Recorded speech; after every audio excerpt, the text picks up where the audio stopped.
हर खबर पर होगी आपकी पकड़। डाउनलोड कीजिए एबीपी लाइव ऐप। सीमा पर चीन से तनातनी के बीच चीन पर नकेल की नई तैयारी। वाणिज्य मंत्री ने तमाम ई कॉमर्स कंपनियों से कहा कि वो सभी प्रोडक्ट्स पर मोटे अक्षरों में ये जरूर लिखें कि सामान किस देश में बना है। अमेजॉन और फ्लिपकार्ट जैसी बड़ी ई कॉमर्स कंपनियों ने अपनी वेबसाइट पर बदलाव के लिए जुलाई तक का वक्त मांगा। चीन विरोध के माहौल में चेन्नई पोर्ट पर चीनी सामानों से भरा जहाज रोका गया। सूत्रों के मुताबिक सख्ती से जांच पड़ताल के बाद ही मिलेगी एंट्री। दिल्ली की होटल्स और गेस्ट हाउस में चीन के नागरिकों की एंट्री बैन। सीमा पर तनातनी और कोरोना संकट के बीच होटल और गेस्ट हाउस संगठन का बड़ा फैसला। चीन पर लगा जर्मनी की जासूसी का आरोप। एक रिपोर्ट में खुलासा, मर्सिडीज पोर्श जैसी कंपनियों में जासूसी करा रहा है चीन। चीन ने फिर किया भारत के साथ धोखा। लद्दाख सीमा पर दौलत बेग ओल्डी और देपसांग तक पेट्रोलिंग में अड़ंगा डाल रहा है चीन। गलवान घाटी में 15 जून की हिंसक झड़प वाली जगह पर चीन ने फिर गाड़े तंबू। गलवान घाटी में झड़प के बाद चीनी हैकरों ने सिचुआन प्रांत से भारत पर 5 दिनों में 40,000 से ज्यादा बार साइबर हमला बोला। भारतीय टेक्नोक्रेट ने किया नाकाम। घर में घिरे नेपाल के प्रधानमंत्री P Sharma Oli. Communist party के अध्यक्ष प्रचंड ने मांगा ओली से इस्तीफा। कहा पीएम पद नहीं छोड़ा तो तोड़ देंगे पार्टी। प्रचंड को नेपाल के 2 पूर्व प्रधानमंत्रियों का समर्थन। सुप्रीम कोर्ट ने रद्द की बची हुई 10वीं की परीक्षा। 12वीं की परीक्षा होगी। जो छात्र देना चाहे दे सकते हैं, लेकिन जो नहीं देगा उसे पहले की परीक्षाओं के आधार पर नंबर मिलेगा। जम्मू कश्मीर के सोपोर में सुरक्षा बलों का बड़ा ऑपरेशन। इलाके में छिपे आतंकियों को सुरक्षा बलों ने घेरा। जवाबी फायरिंग में 2 आतंकी मारे गए। लगातार दूसरे दिन पेट्रोल से महंगा बिक रहा डीजल। आज पेट्रोल 16 पैसे और डीजल 14 पैसे महंगा हुआ। पेट्रोल डीजल की बढ़ती कीमतों के खिलाफ देश भर में विरोध प्रदर्शन। पटना, लखनऊ और मुंबई में विरोध के लिए सड़कों पर उतरे कई नेता। आपातकाल की 45वीं बरसी पर पीएम मोदी ने कहा लोकतंत्र की रक्षा का संघर्ष कभी नहीं भूलेंगे। देश में आपातकाल लगने की आज 45वीं बरसी। कानून मंत्री रविशंकर प्रसाद ने इंदिरा गांधी के बहाने कांग्रेस पर हमला बोला। चीन के साथ भारत के कड़े रुख से घबराया पाकिस्तान। पाकिस्तान के विदेश मंत्री शाह महमूद कुरैशी ने कहा विपक्ष का ध्यान भटकाने के लिए पाकिस्तान पर हमले की साजिश रच रही है मोदी सरकार। पाकिस्तान को डबल झटका। फाइनेंशियल एक्शन टास्क फोर्स ने आतंकी फंडिंग न रोकने की वजह से ग्रे लिस्ट में बरकरार रखा। अमेरिकी रिपोर्ट में भी पाकिस्तान को दक्षिण एशिया में आतंकवाद के लिए ठहराया गया जिम्मेदार। कोरोना संकट की वजह से सरकार ने आयकर दाताओं को दी बड़ी राहत। रिटर्न फाइल करने की तारीख 20 नवंबर तक बढ़ी। पैन आधार लिंक करने की सीमा अब 31 मार्च 2021 तक। देश में पहली बार 24 घंटे में बढ़ गए कोरोना के करीब 17,000 मरीज। 4,018 लोगों की मौत। लगातार दूसरे दिन 2 लाख से ज्यादा टेस्ट।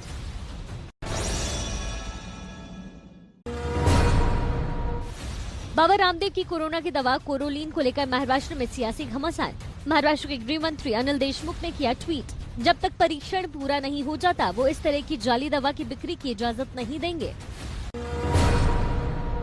गृह मंत्री अनिल देशमुख के इस बयान का बीजेपी नेता राम कदम ने विरोध किया। उनका कहना है कि बिना जांच के अनिल देशमुख दवा को जाली कैसे बता सकते हैं। राजस्थान सरकार ने पतंजलि को कोरोनिल दवा बेचने की इजाजत नहीं दी है। राजस्थान के स्वास्थ्य मंत्री रघु शर्मा ने कहा कि महामारी के वक्त बाबा रामदेव ने बिना किसी आधार के दवा बनाने का दावा किया। उत्तराखंड में भी बाबा रामदेव की दवा को लेकर सवाल उठाए जा रहे हैं। उत्तराखंड के आयुष मंत्री हरक सिंह रावत का कहना है कि आयुर्वेद विभाग से धोखाधड़ी की गई। वो अब बाबा रामदेव को नोटिस भेजने की तैयारी कर रहे हैं। एमपी के सीएम शिवराज सिंह ने कांग्रेस नेता जीतू पटवारी के विवादास्पद ट्वीट को बेटियों का अपमान बताया। जीतू पटवारी ने बीजेपी सरकार पर निशाना साधते हुए ट्वीट में कहा था कि पुत्र के चक्कर में 5 पुत्री पैदा हो गई। शिवराज सिंह ने कांग्रेस अध्यक्ष सोनिया गांधी से जीतू पटवारी को पार्टी से बाहर निकालने या देश से माफी मांगने की मांग की। महाराष्ट्र में बीजेपी एमएलसी गोपी चंद पडालकर के विवादित बयान पर एनसीपी के कार्यकर्ताओं ने प्रदर्शन किया। गोपी चंद ने एनसीपी प्रमुख शरद पवार को कोरोना बीमारी बताया था। महाराष्ट्र के सीएम उद्धव ठाकरे ने पीएम मोदी को चिट्ठी लिखकर अपील की है कि PM medical council of India को परीक्षा संबंधी निर्देश जारी करे। उद्धव ठाकरे ने कहा, एमडी और एमएस के अंतिम वर्ष के छात्रों की परीक्षाएं दिसंबर 2020 तक टाल दी जाए, क्योंकि अंतिम वर्ष के सभी रेजिडेंट डॉक्टर कोरोना महामारी में दिन रात अपनी सेवाएं दे रहे हैं। कांग्रेस के पूर्व सांसद हुसैन दलवाई और कांग्रेस के सचिव सीवी चंद्र रेड्डी ने सोनिया गांधी से मांग की है कि राहुल गांधी को जल्द से जल्द पार्टी की कमान सौंपी जाए। कांग्रेस कार्य समिति की बैठक में राहुल गांधी को फिर से पार्टी अध्यक्ष बनाने की मांग उठी है। पाकिस्तान में कोरोना लॉकडाउन में फंसे 738 भारतीयों की आज से स्वदेश वापसी। उन्हें वाघा बॉर्डर से भारत वापस लाया जाएगा। भारतीय नागरिकों की स्वदेश वापसी 3 चरणों में होगी। डीजीसीए ने आशंका जताई है कि घरेलू फ्लाइट बढ़ने पर कोरोना संकट के दौरान विमानों में बदसलूकी बढ़ सकती है। यात्रियों में या क्रू मेंबर के साथ झगड़े बढ़ सकते हैं। हालात संभालने के लिए एयरलाइंस कंपनियों को जरूरी दिशा निर्देश दिए गए। बिहार विधान परिषद की 9 और आंध्र प्रदेश विधान परिषद की 1 सीट पर चुनाव के लिए नामांकन दाखिल करने की आज आखिरी तारीख। चुनाव के लिए वोटिंग 6 जुलाई को होगी। कोरोना संकट को लेकर आईआईटी बॉम्बे का बड़ा फैसला। इस साल क्लासरूम में पढ़ाई नहीं होगी, सिर्फ ऑनलाइन क्लासेस ही होंगी।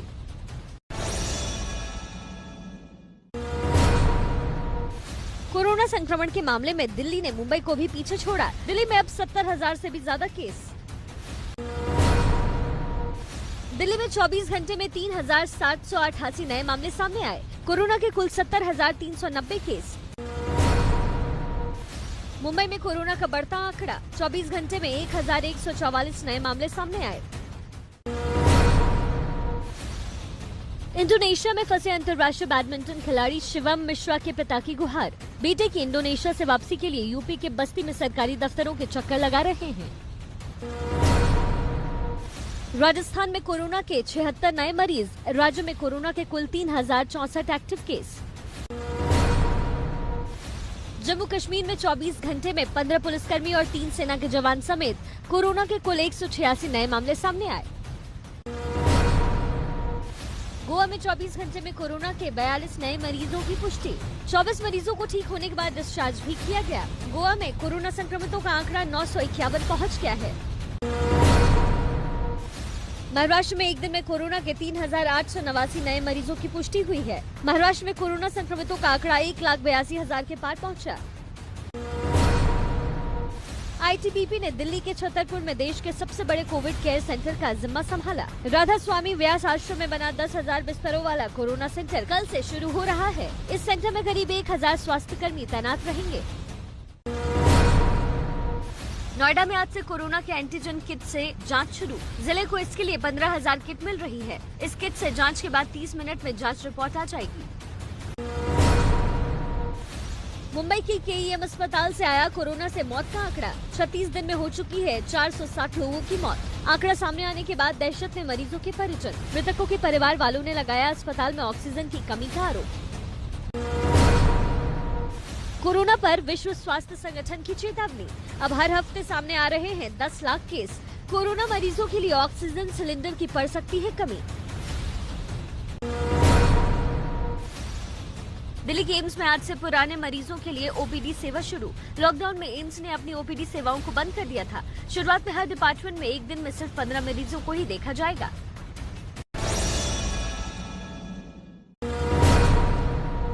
पेट्रोल और डीजल की बढ़ती कीमतों के विरोध में उतरी आरजेडी। तेजस्वी यादव और उनके भाई तेज प्रताप यादव ने समर्थकों के साथ मार्च निकाला। तेजस्वी ने साइकिल चलाकर विरोध प्रदर्शन किया। भोपाल में तेल कीमतों पर प्रदर्शन करने वाले दिग्विजय सिंह पर सोशल डिस्टेंसिंग न मानने का केस दर्ज। दिग्विजय बोले, जनता की भलाई के लिए ऐसे 100 केस मंजूर। दिल्ली की मोती नगर इलाके में पेट्रोल डीजल के बढ़े दाम के खिलाफ अनोखा विरोध प्रदर्शन। यहां पर कीमत बढ़ोतरी के खिलाफ लाखों रुपए की ऑडी कार को बैलगाड़ी से खींचकर विरोध जताया गया। गाजियाबाद में पेट्रोल डीजल की बढ़ती कीमतों के विरोध में रस्सी से खींची गई कार। कांग्रेस कार्यकर्ताओं के प्रदर्शन से सड़क पर लगा जाम। इंदौर में तेल की कीमतों के विरोध में पेट्रोल पंप और केंद्रीय पेट्रोलियम मंत्रालय का केक काटा गया। कांग्रेस कार्यकर्ताओं ने पेट्रोल से ज्यादा डीजल रेट होने पर केक काटकर विरोध जताया। तेल की बढ़ती कीमतों पर लखनऊ में योगी सरकार में कैबिनेट मंत्री रहे ओम प्रकाश राजभर ने साइकिल चलाकर विरोध प्रदर्शन किया और एक साइकिल रैली भी निकाली। दक्षिण पश्चिमी मानसून से देश के अलग अलग हिस्सों में भारी बारिश हो रही है। लगातार हो रही बारिश के बाद असम के तिनसुकिया और डिब्रूगढ़ के कई इलाकों में बाढ़ जैसे हालात बन गए। असम के ब्रह्मपुत्र नदी ने धरा रौद्र रूप। गुवाहाटी में खतरे के निशान से ऊपर पहुंचा जल स्तर।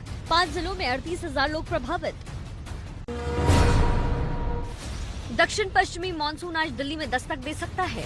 राजस्थान, उत्तर प्रदेश, चंडीगढ़, पंजाब और पहाड़ी राज्यों से आगे बढ़ते हुए मानसून दिल्ली पहुंचेगा। भारत मौसम विज्ञान विभाग ने उत्तरी राज्यों के लिए ऑरेंज अलर्ट जारी किया। हिमाचल प्रदेश के शिमला, उत्तराखंड के उत्तरकाशी, हल्द्वानी, बागेश्वर में मानसून के पहले भारी बारिश हुई। शिमला में पूरे दिन झमाझम बारिश हुई। उत्तरकाशी में भारी बारिश की वजह से कई घरों में पानी घुस गया। पश्चिम बंगाल में ममता सरकार ने 31 जुलाई तक लॉकडाउन बढ़ाने का फैसला किया है। कल हुई सर्वदलीय बैठक के बाद ये फैसला लिया गया। कर्नाटक में आज से सेकेंडरी एजुकेशन एग्जामिनेशन बोर्ड की 10वीं की परीक्षा शुरू। 3 जुलाई तक चलेगी परीक्षा। एमएनएस चीफ राज ठाकरे की धमकी के बाद टी सीरीज ने हटाया पाकिस्तानी गायक का गाना। राज ठाकरे से माफी भी मांगी। टी सीरीज ने पाकिस्तानी गायक आतिफ असलम के एक गाने को यूट्यूब पर लॉन्च किया था, जिसका विरोध एमएनएस ने किया।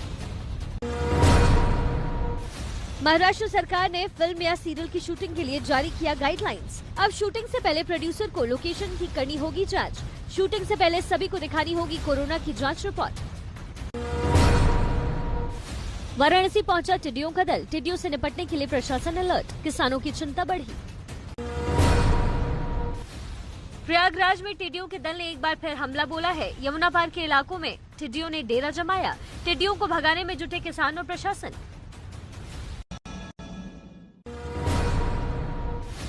चीन के खिलाफ अमेरिका के विदेश मंत्री माइक पोम्पियो का बयान। अपनी टेलीकॉम कंपनियों के जरिए चीन जासूसी का साम्राज्य चलाता है, जिससे दुनिया छुटकारा चाहती है।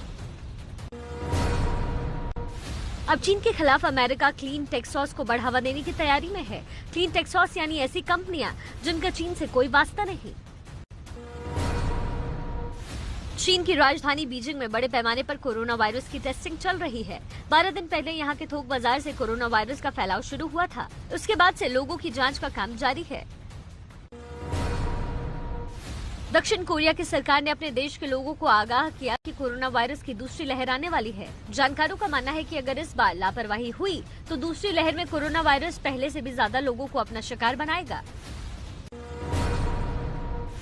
ऑस्ट्रेलिया में कोरोना फिर से पैर पसारने लगा है। मेलबर्न में कोरोना से 80 साल के बुजुर्ग की मौत हो गई। मेलबर्न शहर में पिछले 8 दिनों में अब तक 241 कोरोना मरीज सामने आ चुके हैं।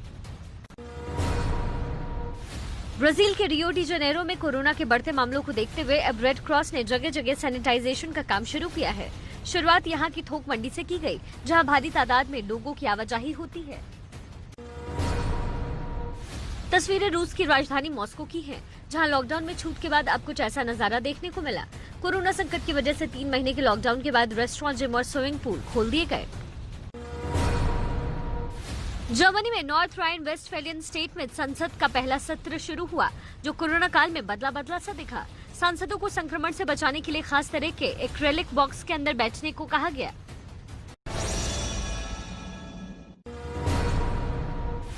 तस्वीरें पेरू की राजधानी लीमा की हैं, जहां कोरोना संकट के बाद बेरोजगार कामगारों ने सरकार के खिलाफ मोर्चा खोल दिया।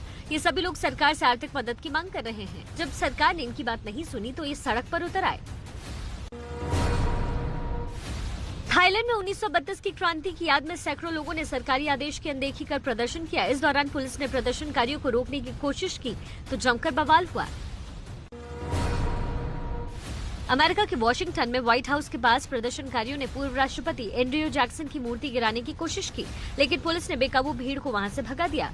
अमेरिका में जॉर्ज फ्लॉयड की मौत के बाद नस्ल भेद के खिलाफ जारी प्रदर्शन के दौरान कई मूर्तियों को नुकसान पहुंचाया गया।